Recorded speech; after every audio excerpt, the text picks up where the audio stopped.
అదేవిధంగా గ్రామ పాలక మండలి సభ్యులు, గ్రామంలో ఉన్నటువంటి పెద్దలు, అమ్మలు, అక్కలు, ఇక్కడ తాతలు ఎక్కువగా కనిపిస్తున్నారు. తాతలకి అండ్ విద్యార్థులకు అందరికీ కూడా పోలీస్ డిపార్ట్మెంట్ తరఫున యాజ్ ఎ ఎస్పీగా, మీ జిల్లా ఎస్పీగా నా యొక్క శుభాకాంక్షలు అండ్ నమస్కారాలు. సో ఐఎమ్ వెరీ హ్యాపీ అనమాట. ఇక్కడికి అన్నారం విలేజ్, వెలుగుపల్లి అన్నారం విలేజ్ కి రావడం, మీ అందరితోటి ముచ్చడించడానికి నాకు అవకాశం వచ్చింది. యాజ్ ఎ జిల్లా ఎస్పీగా మీ ఊరికి ఇంత గతంలో ఏదైనా ఎస్పీ గారు వచ్చిందో రాలేదో నాకు తెలియదు. బట్ ఈ విలేజ్ చూస్తే చాలా గొప్ప పేరున్నటువంటి విలేజ్.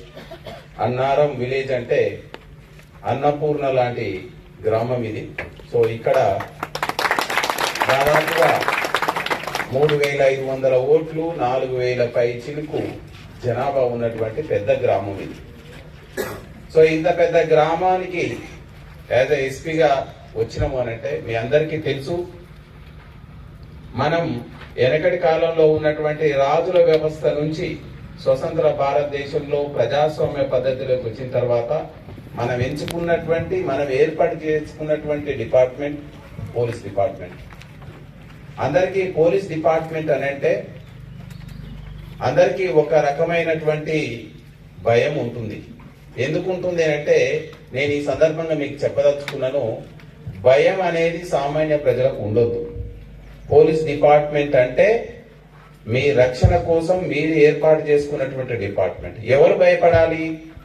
ఎవరైనా చట్ట వ్యతిరేకమైనటువంటి పనులు చేసేవాళ్ళు, దొంగతనాలు చేసేవాళ్ళు, మహిళల పట్ల నేరాలు చేసేవాళ్ళు, తప్పుడు పనులు చేసేవాళ్ళు భయపడాలి. దానికోసమే నేను సూర్యాపేట జిల్లాకి వచ్చిన తర్వాత పోలీస్ ప్రజా భరోసా అనేటువంటి కార్యక్రమాన్ని ఏర్పాటు చేసినాం. పోలీసులమైనటువంటి మేము ప్రజలకై, మీ అందరి ప్రజల కోసం ఇచ్చేటువంటి భరోసా ఏంటి అని అంటే ఇప్పుడు ఇంతకుముందు దాకా డిఎస్పీ గారు చెప్పినారు, మనకి ఈ రోజులు నేరాల తీవ్రత పెరుగుతూ ఉంది, నేరాల విధానం మారుతూ ఉంది. వెనకటి కాలంలో దొంగతనాలు అని అంటే ఒక దొంగ ఒక గ్రామానికి రావాలి, ఆ గ్రామంలో దొంగతనం చేయాలి అని అంటే ఒక ఇల్లుని సెలెక్ట్ చేసుకోవాలి, రెక్కి చేసుకోవాలి, దాని తాళం బలగొట్టాలి, ఎవరు లేని చూడాలి. ఇవన్నీ మనకు నేరాలు జరిగేవి. ఈ రోజు దొంగతనాల తీరు మారిపోయింది. నేను ఒక ఉదాహరణ చెప్తాను. ఇంతకుముందు డిఎస్పీ గారు చెప్పినారు,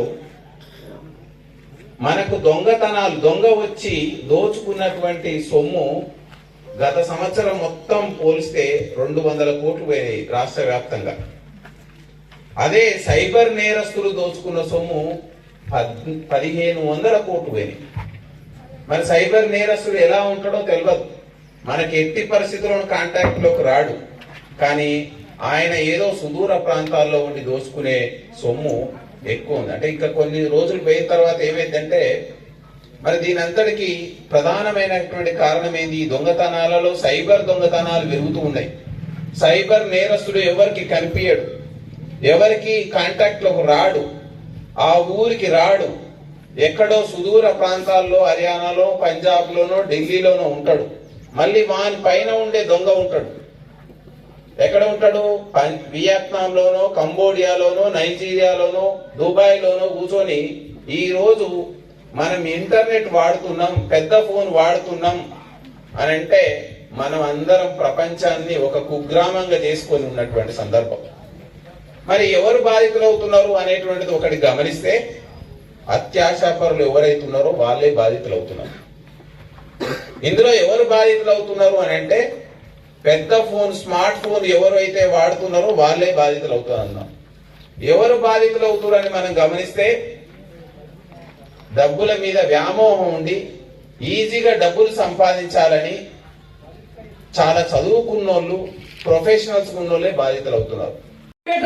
ఇలాంటి మా ఊళ్ళే, మేము ఎవరు పెట్ట మా ఊళ్ళే. ఓ బిడ్డ, ఇవాళ అందరు సూపుల కోసం నువ్వు కనుక హెల్మెట్ పెట్టకపోతే పొరపాటున ఏదైనా ప్రమాదం జరగరాని ప్రమాదం జరిగితే ఇక అందరు చూసేటట్టు ఊళ్ళో కరెంట్ స్తంభాలు మొత్తం కూడా నీ ఫ్లెక్సీలు కడతారా? అమ్మ కరెక్ట్ లేనా? ఓ బిడ్డ, దండు బాట మీద జనము గుంపు గుంపుగా పోవద్దండి, దండు బాట మీద జనము గుంపు గుంపుగా పోవద్దా, దండు బాట మీద జనము గుంపు గుంపుగా పోవద్దండి తండ్రిపాట మీద జనము గుప్పు గుప్పుగా పోవద్దన్నా బడి పిల్లల లైను ఓలే బండెనక బండి నడపాలి బడి పిల్లల లైను ఓలే పండెనక బండి నడపాలి ఎడమ కూడి పద్ధతులు ఎడమ కూడి పద్ధతులు ఎప్పటికీ మరవవద్దు ఎడమ కూడి పద్ధతులు ఎప్పటికీ మరవవద్దు చీమల దారి ఓలే చీమల మందారోలే సక్కంగా పోవాలండి చీమల